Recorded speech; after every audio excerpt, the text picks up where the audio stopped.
Al-wajid huwa alladhi yajidu kulla ma yuriduhu wa la yafutuhu syai'un. Al-wajid artinya yang mendapati, tiap-tiap yang dia kehendaki dan tidak luput akan dia sesuatu jua pun. Itu makna dari al-wajid, atau diartikan secara ringkas yang maha memperdapati. Al-wajid.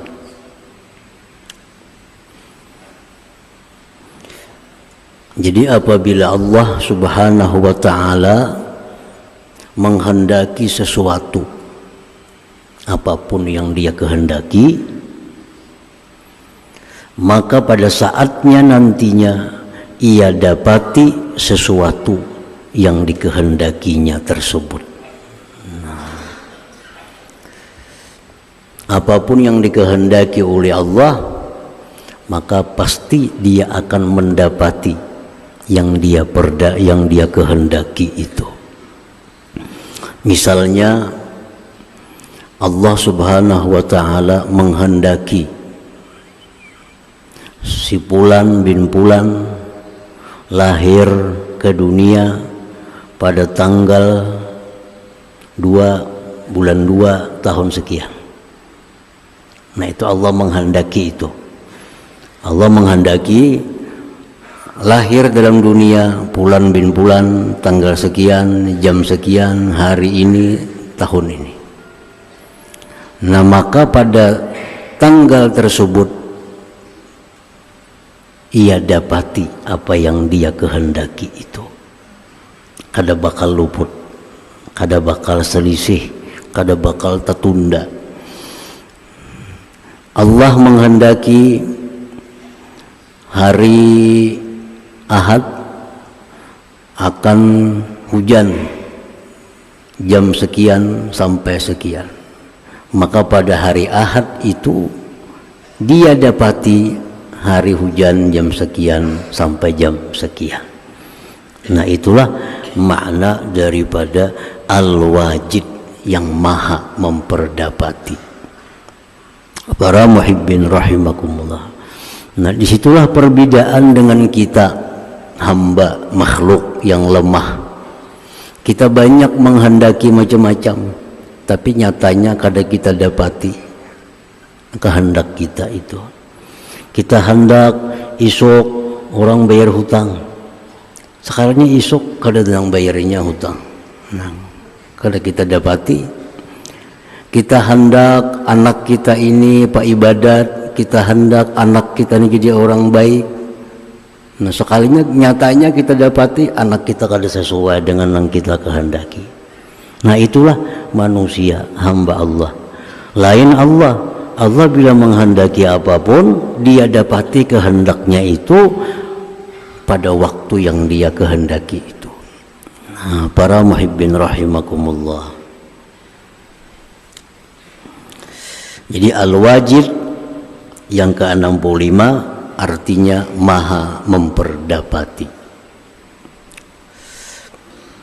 Di dalam Al-Quran Al-Karim Allah menyebutkan tentang namanya al-wajid.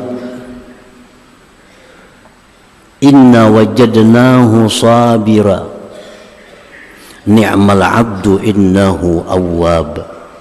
Nah, kami mendapati Ayub, salah seorang nabi. Kami dapati Ayub itu orang yang sabar, dan sebaik-baik hamba adalah Ayub yang selalu kembali kepada Allah Subhanahu wa ta'ala.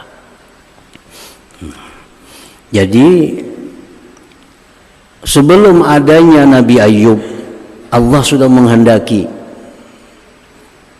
akan ada nantinya seorang hamba Allah yang namanya Ayub, dia itu menjadi orang yang sangat sabar. Allah menghendaki itu.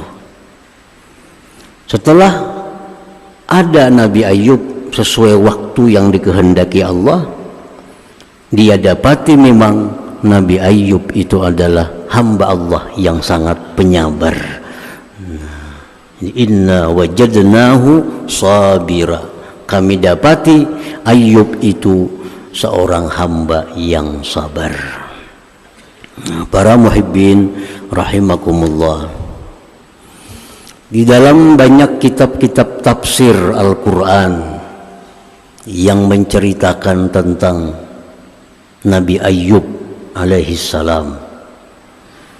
Nabi Ayub ini keturunan Nabi Ishak bin Nabi Ibrahim alaihi wassalam. Jadi lain jalur lawan Nabi kita. Kalau Nabi kita dari Ismail Ibrahim, kalau Nabi Ayub dari Ishak Ibrahim. Kan Nabi Ibrahim ada dua biji anak, Ismail, Ishak. Nah dari Ismail turun Nabi kita, dari Ishak ini turun banyak Nabi, diantaranya Nabi Ayub alaihissalam. Nah Nabi Ayub ini orang yang sangat kaya raya, ribuan mempunyai ternak, kada terhingga mempunyai kebun tanaman macam-macam, mempunyai banyak anak, mempunyai rumah yang bertingkat. Nah, di zaman bahar itu jarang orang bisa rumah bertingkat-tingkat itu, kecuali orang yang sangat kaya. Nah Nabi Ayub ini punya rumah bertingkat-tingkat, sudah sangat kaya. Ditambah lagi Nabi Ayub ini orang yang taat kepada Allah, orang yang selalu zikir kepada Allah, orang yang selalu bersyukur kepada Allah. Sampai-sampai malaikat pun tiap hari memberikan salawat kepada Nabi Ayub alaihissalam. Nah, malaikat pun mendoakan, mendukung, sayang dengan Nabi Ayub alaihissalam ini. Ada satu makhluk Allah yang kada suka dengan Ayub, kada lain pada iblis dan anak buahnya. Nah, iblis sangat dengki, sangat benci dengan Nabi Ayub ini. Mana sugih, banyak bisi anak, mana ahli ibadah. Nah, lalu iblis sangat iri dengan Nabi Ayub ini. Lalu iblis berusaha untuk mengganggu Nabi Ayub ini. Pertama yang diganggunya iblis itu kebun. Pada satu malam, seluruh kebun yang dimiliki Nabi Ayub beserta barang-barang makanan yang ada di gudang terbakar. Terbakar. Dalam satu malam tuh habis semuaan kebun Nabi Ayub, kada bersisa lagi. Bahan-bahan makanan di gudang pun habis, kada bersisa, terbakar. Ninggawian iblis. Datang iblis menghabarkan kepada Ayub, "Hai Ayub, malam tadi seluruh kebun, tanaman, makanan yang engkau miliki terbakar." Apa jawab Nabi Ayub? "Alhamdulillahilladzi a'ta wa akhadha." Segala puji bagi Allah yang telah memberi dan telah mengambil. Dan itu sedikit pun kada mengganggu ketaatan Nabi Ayub kepada Allah. Terbakar habis kebun itu sedikit pun kada mengganggu, kada melemahkan Nabi Ayub untuk tetap ingat kepada Allah, tetap taat kepada Allah, tetap bersyukur kepada Allah Subhanahu wa taala. Alhamdulillah alladzi a'ta wa akhadh.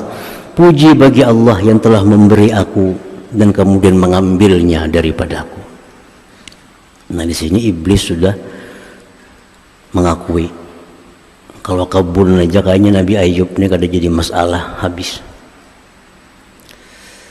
Berapa malam berikutnya iblis ini menggoda, mengganggu Nabi Ayub. Ternaknya ribuan Nabi Ayub, punya kambing, punya macam-macam. Dalam satu malam habis matian. Kada bersisa lagi ternak Nabi Ayub.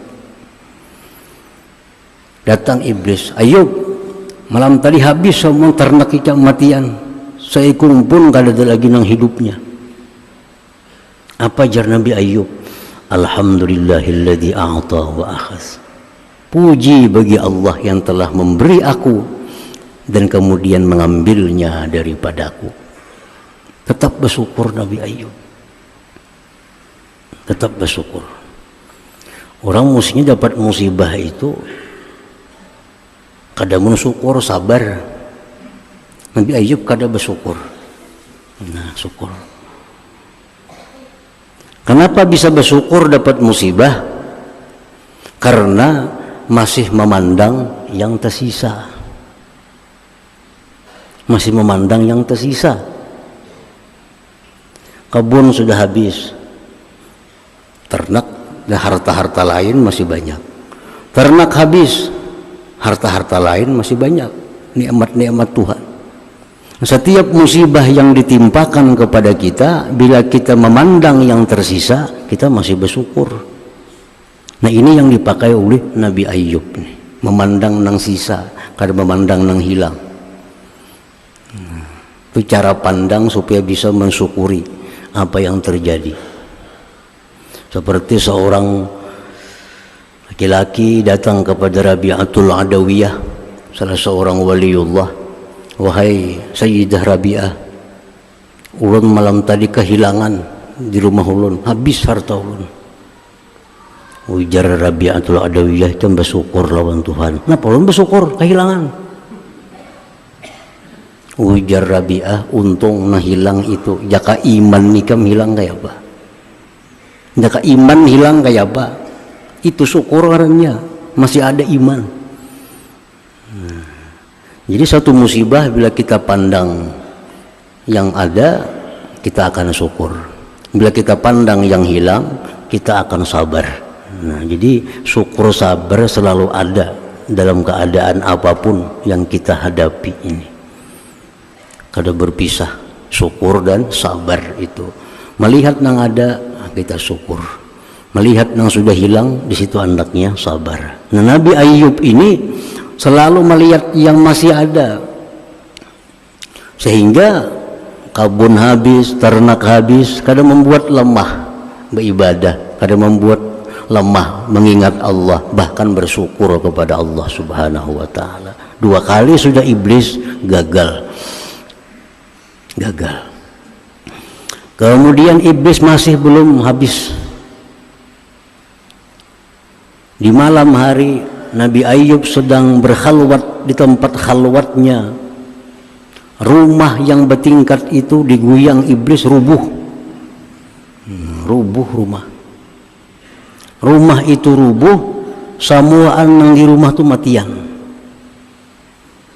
Semua anak-anak Nabi Ayub mati. Tertimpa bangunan yang rubuh itu. Iblis datang kepada Nabi Ayub. Ayub, itu rumah ikam rubuh. Anakmu habis matian semua. Apa jar Nabi Ayub? Alhamdulillahilladzi a'ta wa akhaz. Segala puji bagi Allah yang telah memberiku anak dan kemudian mengambil anak itu. Tetap bersyukur Nabi Ayub. Karena masih melihat yang tersisa banyak yang berharga. Melihat yang hilang, Nabi Ayub sabar. Melihat yang masih ada, syukur. Tetap kada mengganggu ibadah Nabi Ayub, kada mengganggu zikir Nabi Ayub, tetap. Aja iblis ini kayak apa caranya nih? Sudah 3 macam nih, habis sudah. Kebun habis, ternak, anak-anak sudah mati. Tetap Nabi Ayub mengingat Allah. Malaikat setiap hari bersalawat kepada Nabi Ayub. Nah, kemudian jar iblis, ini awaknya kita ganggu pulang. Lalu iblis mengganggu jasad tubuh Nabi Ayub dengan berbagai macam penyakit sehingga Nabi Ayub ini lumpuh total. Yang hanya berfungsi akal dan hati Nabi Ayub semuaan lumpuh.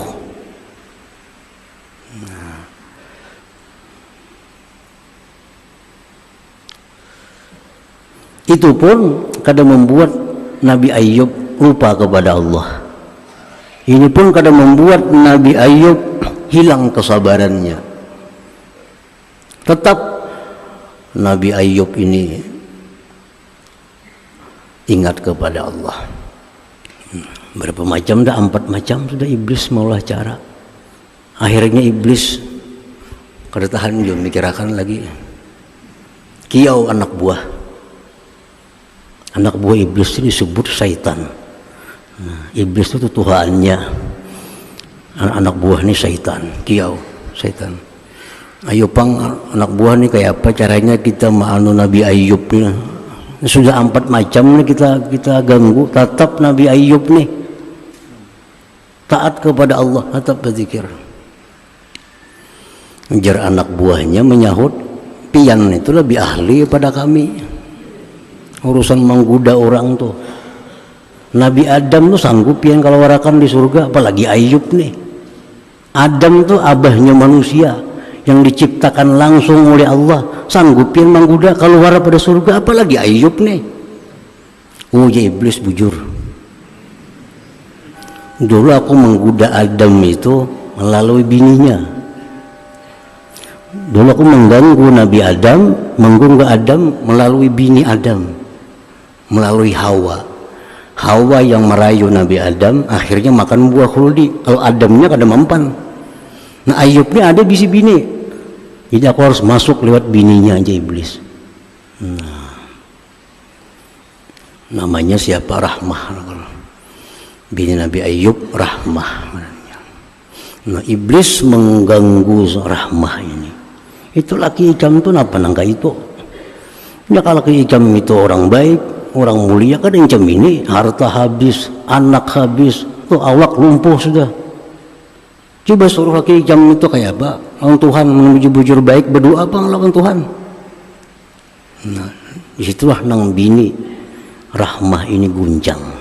Nah, akhirnya Rahmah ini pun meninggalkan Nabi Ayub alaihissalam. Setelah Rahmah ini meninggalkan Nabi Ayub, lalu Nabi Ayub berdoa kepada Allah, Ya Rabbi inni massani yadurru wa anta arhamur rahimin. Wahai Tuhan, hamba ini dalam kesusahan yang sangat. Engkau adalah maha pengasih di antara seluruh yang kasih. Itu aja doanya Nabi Ayub. Kada bepadah hilang harta habis, kada bepadah.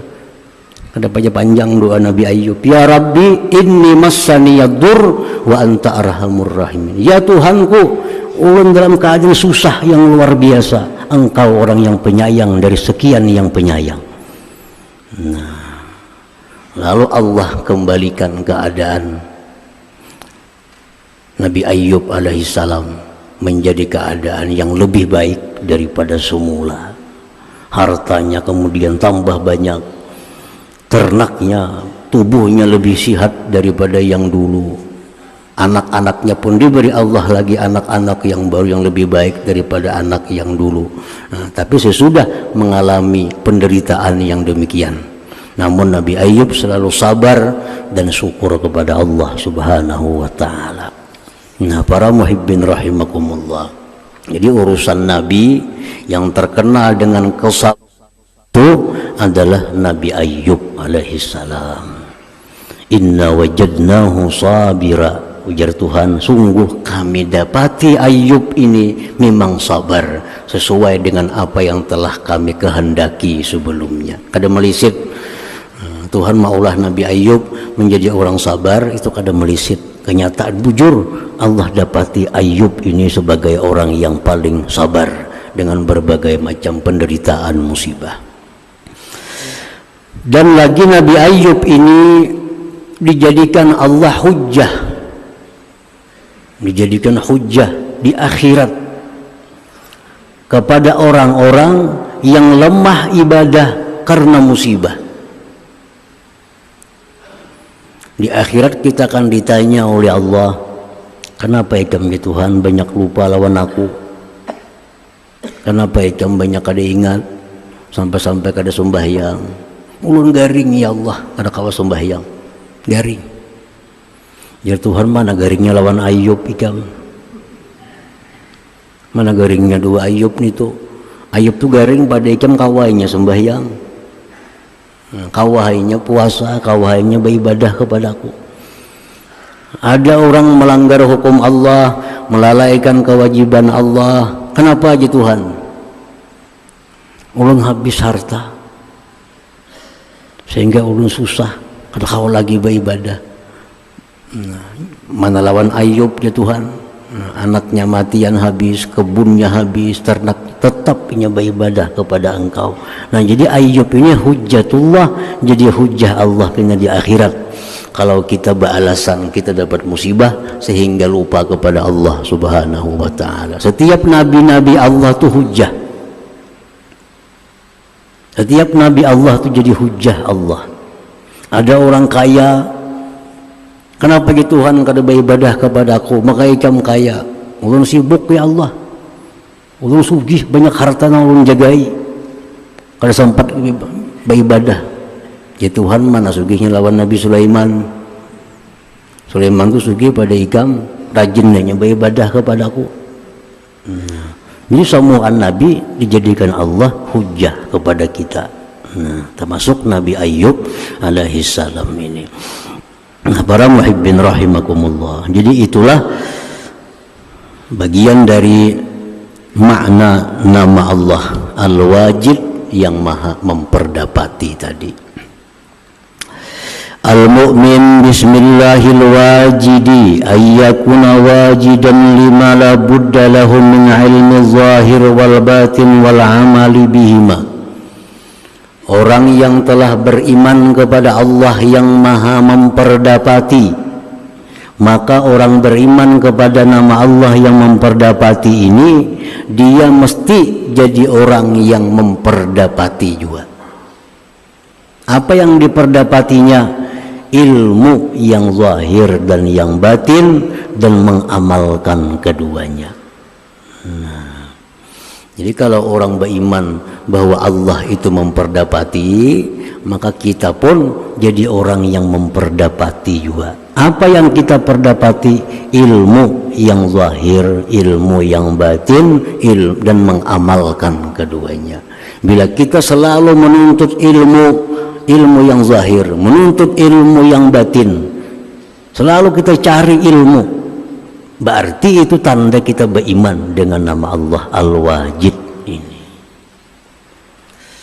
Ilmu yang zahir itu al-ilmu alladhi tasihhu bihi al-ibadah wal muamalah wal munakahah. Yang namanya ilmu zahir yang selalu kita perdapati, kita cari. Ilmu zahir itu ilmu yang sah dengannya ibadah kita, yang sah dengannya muamalah jual beli kita, yang sah dengannya pernikahan. Kita mesti memperdapati ilmu itu. Kayak apa wudu kita nih supaya sah, kita cari ilmunya.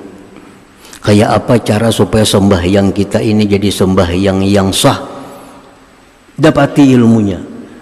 Kayak apa supaya puasa kita menjadi puasa yang sah, dapati ilmunya. Nah, kayak apa supaya jual beli kita ini jual beli yang sah, kayak apa supaya sanda besanda ini yang sah, kayak apa supaya siwa besiwa ini yang sah, kita cari ilmunya, kita dapati ilmunya, supaya muamalah kita ini menjadi muamalah yang halal.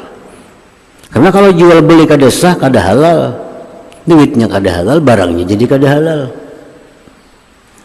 karena kada sah. Nah, mempelajari, mendapati ilmu supaya jual beli ini sah, itu satu kewajiban kita. Kewajiban kita. Orang yang berdagang, nah, ini wajib memperdapati ilmu kayak apa berdagang kuni supaya sah. Dengan sah itu maka hasilnya kena halal. Bila jual belinya kada sah kena hasilnya haram. Nah itu ilmu zahir ngarannya. Nah pernikahan kayak apa supaya nikah ini sah. Bila nikah ini sah akan timbul keturunan zuriat yang baik. Nah belajar itu satu kewajiban, tuntutan iman kepada nama Allah Al-Wajib ini. Jadi wajib kita belajar itu. Nah, ilmu batin itu macam apa? Ilmu batin itu al-ilmu allazi bihi tuqbalul ibadah. Ilmu batin itu ilmu yang dengannya ibadah diterima oleh Allah Subhanahu wa taala. Itu ilmu batin. Karena setiap yang sah belum tentu diterima oleh Allah. Ada persyaratan-persyaratan lain. Nah, sembahyang nutup aurat misalnya, lalu mengambil baju orang, mencuntan baju orang, sembahyang, salah sembahyangnya? Sah. Kenapa sah? Aurat tertutup, sembahyang sah. Diterima Tuhan lah. Kada. Kenapa? Karena bajunya cuntanan, bajunya pun orang. Nah jadi masuk bagian dari ilmu batin yang dipelajari. Bagaimana supaya sembahyang kita, ibadah kita diterima oleh Allah. Itu pun mesti kita perdapati juga ilmunya. Nah para muhibbin rahimakumullah, dalam sebuah hadis yang panjang yang diriwayatkan oleh Sayyidina Muaz bin Jabal radhiyallahu anhu, Rasulullah menyatakan bahwa malaikat ini membawa naik amal kita 2 kali sehari, asar dan subuh.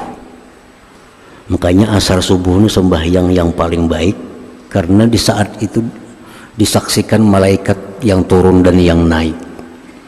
Nah, malaikat naik membawa amal kita seharian, turun malaikat baru yang akan mencatat amal kita, menghimpunkan amal semalaman.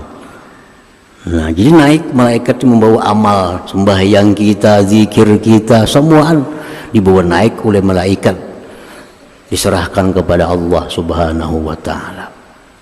Jadi ujar Nabi kita, malaikat ini membawa naik amal seorang hamba. Nang dibawa naik tentu amal yang sah, amal yang sah, sembahyangnya sah, itu yang dibawa naik oleh malaikat. Kalau sembahyangnya kada sah, malaikat kada membawa naik. Yang dibawa naik oleh malaikat ini puasa yang sah, baca Quran yang sah, zikir yang sah, itu yang dibawa naik. Sampai di langit pertama ujar Nabi, di situ ada malaikat penjaga langit pertama. Amal siapa nih? Ini amal bin pulan, amal si A si B si C. Ujar malaikat di langit pertama nih, ini kada boleh naik, boleh cakan aja amalnya. Kenapa aja malaikat yang tukang bawa amal? Ini yang pak amal nih, pak ibadah nih, orangnya katujuh menggibah orang, katujuh menyembati orang, katujuh membuka aib orang. Jadi aku diperintahkan Tuhan untuk menolak amal kebaikan apapun kalau orangnya masih belum tobat daripada perbuatan gibah. Nah, jadi mau kita gibah, kita sembahyang, gibah puasa, gibah umrah, gibah naik haji, gibahnya jalan, ibadahnya jalan, kada kawan naik ke langit pertama aja kada kawan. Ini mesti tobat daripada gibah itu. Nah, tobat itu termasuk daripada himpunan ilmu batin yang dipelajari. Jadi sebelum sembahyang tuh kita disuruh bertobat dulu, sebelum berzikir bertobat dulu, sebelum baca Quran tobat dulu, sehingga amal kita ini bisa tembus, bisa naik ke langit yang pertama dulu. Nah, jadi memperdapati ilmu tobat itu adalah satu kewajiban, tuntutan iman kepada nama Allah Al-Wajid yang maha memperdapati ini. Akhirnya langit yang kedua diperiksa lagi, langit yang ketiga, sampai ke langit ketujuh diperiksa-periksa. Akhirnya sampai lulus ke hadirat Allah Subhanahu wa ta'ala. Nah, jadi macam apa amal kita nih? Jangan hanya sekedar sah, tapi sampai ke hadirat Allah, diterima oleh Allah. Nah, mempelajari itu kewajiban kita. Nah, jadi buah daripada iman kita kepada nama Allah Al-Wajid. Sampai langit yang kedua, orang ini sudah tobat dari gibah, bisa naik amal ke langit kedua. Ujar langit kedua kada kawa. Sampai pertama aja nih, aku kada terima. Aku dilarang Tuhan menerima amal yang orang beramal ini angkuh, sombong dengan jabatannya, dengan pangkatnya, dengan hartanya. Ada kawa. Nah, jadi kalau kita ini bujur kita pendiam, kada bisa menggibah orang, tapi kita karena banyak harta atau karena jabatan tinggi merasa baik pada orang. Nah, merasa pangkat tinggi atau merasa banyak harta, kalau merasa mulia pada orang, kita sembahyang kalau kada tobat dari macam itu, kada akan tembus bisa langit yang kedua. Kita diterima Allah Subhanahu wa ta'ala. Jadi kita mesti tobat juga. Kalau selama ini kita merasa mulia karena pangkat tinggi, merasa mulia karena harta banyak, tobat kepada Allah Subhanahu wa ta'ala. Nah, langit ketiga orangnya sudah baik. Di langit yang ketiga kada bisa. Aku ini diserahi Allah tugas menolak amal orang yang sombong, yang angkuh dengan ilmunya, dengan amalnya. Inya merasa baik pada orang karena amal pada orang. Inya merasa baik pada orang karena merasa banyak ilmu pada orang. Nah, orang semacam ini kalau kada tobat, amalnya kada bisa tembus langit yang ketiga. Tobat juga dari itu. Nah, jadi kalau kita sudah tobat dari segala dosa, amal yang sah yang kita lakukan ini bisa sampai ke hadirat Allah Subhanahu wa ta'ala. Memperdalam masalah tobat, mengamalkan ilmu tobat, itu bagian dari ilmu yang batin. Nah, para muhibbin rahimakumullah. Jadi itulah sebagian penjelasan dari nama Allah yang ke-65 Al-Wajid, yang maha memperdapati itu.